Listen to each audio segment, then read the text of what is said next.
My daughter-in-law smiled and said, "You don't belong here anymore." And you know what? That smile, that cold, polished, perfectly lipsticked smile, is something I will never forget for as long as I live. She stood right there in my kitchen, the kitchen where I had baked thousands of loaves of bread, where I had rolled out pie crusts at 4 in the morning just to make sure everything was perfect for Sunday dinners. And she looked me dead in the eyes and smiled like she had already won. Like I was already gone. Like I was nothing more than an old woman whose time had passed. Well, honey, let me tell you something. My time had not passed. Not even close. Hi, my name is Mary. Mary Ellen Whitfield. I am 85 years old, and I live out in the countryside of Ohio, right on the edge of a little town called Millbrook. It is the kind of place where everyone knows your name, where the fields stretch out golden in the fall, and where the smell of fresh bread baking can travel 3 houses down the road if the wind is right. I have lived in this same white farmhouse for over 50 years. I raised my children here. I buried my husband here. I planted roses along the front porch that are still blooming every single June, stubborn as me. For most of my working life, I was a baker. Not just a home baker, though I did plenty of that too. I worked at Millbrook Family Bakery for 31 years. I started when my youngest was just old enough to go to school, and I built myself up from washing trays in the back to being the head pastry baker and eventually a co-owner. People used to drive 40 minutes from Dayton just for my cinnamon rolls. When I retired at 78, the whole town threw me a party at the community center. There was a banner that said Millbrook's sweetest treasure hanging above the door, and I cried like a baby. So now you understand who I am. I am not a woman who sits quietly and lets things happen to her. I am not a woman who disappears when someone wants her to. And I am certainly not a woman who gives up the home she has built with her own 2 hands just because some young woman with a pretty smile decides it is time for her to go. My son's name is Thomas. Thomas Ray Whitfield. My Tommy. He is 57 years old, and he is the most gentle-hearted man you will ever meet in your life. He has his father's eyes and his father's patience, and he has always been a good son to me. For 28 years, he lived just 12 minutes from this house. He came over every Sunday for dinner. He helped me fix the back fence every spring. He called me every Wednesday evening just to check in. Tommy. Then 3 years ago, he met Diana. Diana Chin Whitfield. She was 44 years old, sharp as a tack, worked in real estate development over in Columbus. She wore blazers and high heels and spoke in this clipped, efficient way like every sentence was a business transaction. When Tommy first brought her home to meet me, I gave her every chance in the world. I made my best pot roast. I set out the good china. I asked her about her work, her family, her life. I was warm and I was welcoming, because that is how my mother raised me and that is how I raised my Tommy. But even that first evening I felt something. Just a small thing, like a pebble in your shoe that you cannot quite locate. She looked around my house the way a person looks at a property they are about to flip. Like she was calculating square footage. I told myself I was imagining things. I pushed it down and smiled and made coffee and sent them home with pecan cookies. They got married 14 months later. Small ceremony. My Tommy was so happy. So I was happy too. Truly. I danced at that wedding.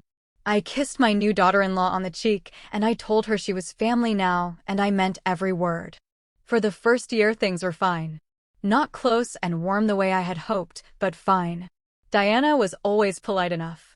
She would sit at my table and eat my cooking and compliment it in this flat, measured way, like she was filling out an evaluation form. "This is very good, Mary. Lovely pie crust, Mary." Like she was grading me. Then about 18 months into the marriage, things started to shift. Tommy started missing Sunday dinners. Once, then twice, then 3 times in a row. When I called to ask, he always had an excuse. Diana had a work event. They were visiting her family. He had a cold. I understood. Life gets busy. But then the Wednesday evening calls started getting shorter. Then sometimes they would not happen at all. I would sit in my chair by the window waiting for my phone to ring, and it would not ring, and I would tell myself he was just busy, and I would try not to feel the cold creeping in around the edges of my heart. Then one Sunday in October, Tommy finally came over for dinner. Just him. And while we were sitting at the table eating my chicken and dumplings, he started talking to me about what he called the future. He said Diana had been doing a lot of thinking. He said they wanted to move. Not 12 minutes away anymore. They had their eye on a house in a newer development about 45 minutes outside Columbus. He said Diana felt the distance would help keep things more manageable. More manageable.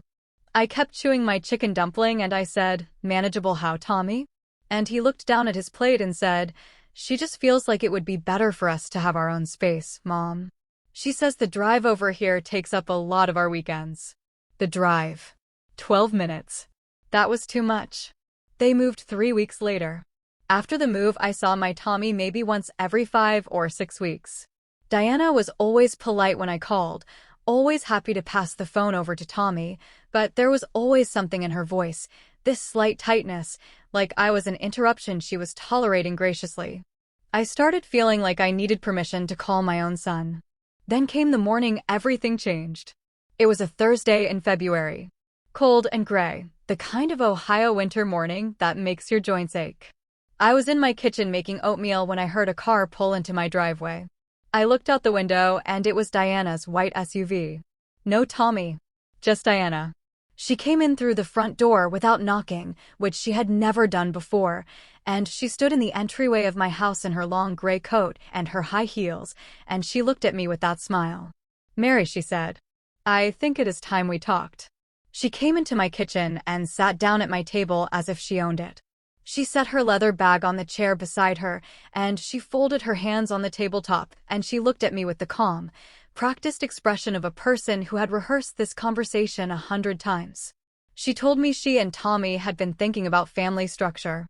She told me she felt the dynamic between us was not working for their unit. She told me she thought it would be healthiest for everyone if I started reducing my contact with Tommy. Less calling. Less expecting Sunday dinners. Less of what she called the guilt dynamic, which as far as I could tell just meant me being a mother who loves her son. And then she said it. She looked right into my eyes and said, "Honestly, Mary, this house, this whole setup, it is lovely, but you do not belong here anymore. The world has moved on. Tommy has moved on. You should think about a retirement community. Somewhere with people your own age. Somewhere you could be happy without being so dependent on us." And then she smiled. That smile. Cool as January ground. Satisfied as a cat. I looked at her for a long moment. And I thought about 50 years of this kitchen. I thought about my Tommy as a boy, standing on a step stool next to me, up to his elbows in bread dough, flour on his nose. I thought about my husband Raymond, who built these cabinets with his own hands, who painted this kitchen yellow because I told him yellow kitchens make people feel hopeful. I thought about 31 years of baking and every loaf and every pie and every birthday cake that had ever come out of these hands. And I said, very quietly, "Thank you for coming by, Diana. I think you should go now." She blinked. That was not the reaction she had expected. She had expected me to cry. She had expected me to crumble. She had expected me to start looking up retirement communities on my telephone by the time she got back to her car. She did not know me at all. After she left, I sat down in my kitchen chair, and I let myself feel it all. The hurt. The anger. The deep sadness of being told by your own daughter-in-law that you are inconvenient. That you are outdated. That you do not belong in the life of the child you raised from a newborn into a man. And then I got up. And I baked. Because that is what I do when the world tries to knock me down. I put my hands in dough, and I think and I breathe, and I decide what I am going to do next. I baked 6 loaves of bread that Thursday. And by the time the last one came out of the oven, I had my plan. The first thing I did was call my neighbor and oldest friend, Carol Dawson. Carol is 82 and sharp as a tack, and she has known me since we were young mothers pushing strollers around this neighborhood together. I told her everything. Every word Diana had said. When I finished, Carol said, "Mary Ellen Whitfield, you are not going anywhere. Now what do you need?" What I needed was simple. I needed people to know who I was again. I needed to stop shrinking. For the past 2 years, I had been pulling back from my community, turning down invitations, staying in more than I went out. I had let Diana's coldness make me feel old and finished and small. I had started to believe, just a little bit, that maybe she was right. Maybe I was out of step with the world. I stopped believing that on the day she walked into my kitchen with that smile. I called the Millbrook Community Center the very next morning, and I told them I wanted to start a baking class. A real one. Not a gentle seniors activity. A proper baking class open to all ages, teaching real techniques. Bread making, pastry work, the kind of foundations nobody learns anymore. The woman at the center nearly fell over herself saying yes. My first class had 11 people. The second had 18. By the fourth week, I had a waiting list. My granddaughter Lily, Tommy's daughter from his first marriage, came out one Saturday and filmed me making my cinnamon rolls and put it on Instagram. By the next morning, 400 people were watching me fold dough. By the end of the week, it was 4,000. By the end of the month, people were messaging me from places I had never even been asking for my recipes. I started writing them all down properly. Lily helped me turn them into a digital cookbook we could sell on the internet. We priced it at $12. The first month we sold over 300 copies. 300 people, most of them strangers, cooking my recipes in their kitchens. Raymond would have gotten such a kick out of that. The Millbrook Farmers Market asked me if I wanted a booth. I said yes. I sold fresh-baked bread, cinnamon rolls, hand pies, and little jars of my homemade apple butter. The first Saturday, I sold out of everything before noon. People were lining up. I gave every small child a piece of snickerdoodle for free, because that is just what you do. But all the busyness in the world could not fill up the spot where my son was supposed to be. So I wrote him a letter. A real letter on paper. I did not ask for an apology. I did not say a single word about Diana. I just wrote about my life. I told him about the baking classes and the farmer's market and the cookbook and Lily's help. I told him I was well and I was happy. I told him I loved him and that I always would no matter what. I told him I was not going anywhere. That this was my home and I was rooted here like my roses and nobody was going to move me. What I did not expect was for Tommy to show up at my door on a Saturday morning 3 weeks later with red eyes and shaking hands and say, "Mom, I am so sorry." He stood on my front porch looking like a little boy who had gotten lost and finally found his way home. I opened the screen door and I pulled him inside without a word and I put on the coffee and I let him talk. He told me Diana had been slowly and methodically cutting him off from everyone in his life who had known him before her. Not just me. His old friends. His cousin James. Even Carol. He said it had happened so gradually he had not seen it clearly until he got my letter and sat with it for 2 weeks before he could let himself feel what was in it. He said reading about 4,000 people watching me fold bread on the internet had made him cry in his car in a parking lot for 20 minutes. "You never needed saving, Mom," he said. I think I had started believing her. That you were fragile. That you needed to be managed. That you were a problem to be solved. And then I got your letter and I realized I had lost my mind. I handed him a cinnamon roll and I said, "Eat that. Then we will figure out what comes next." What came next was not quick or easy. But things did begin to shift. He started calling me on Wednesdays again. He started coming to the farmer's market when Diana was away for work. He started being himself again, slowly, the way a plant grows back after a hard frost. Diana did not leave dramatically.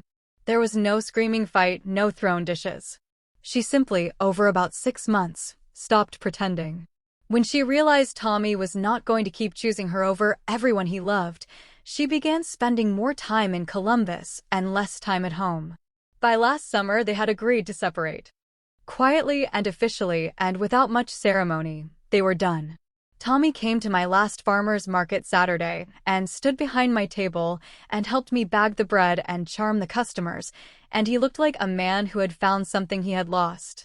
After we packed up and drove back to my house and sat at my kitchen table eating leftover apple hand pies, he looked around at my yellow kitchen, at Raymond's cabinets and my old mixing bowls, and the hook by the door where his jacket still hangs from every visit.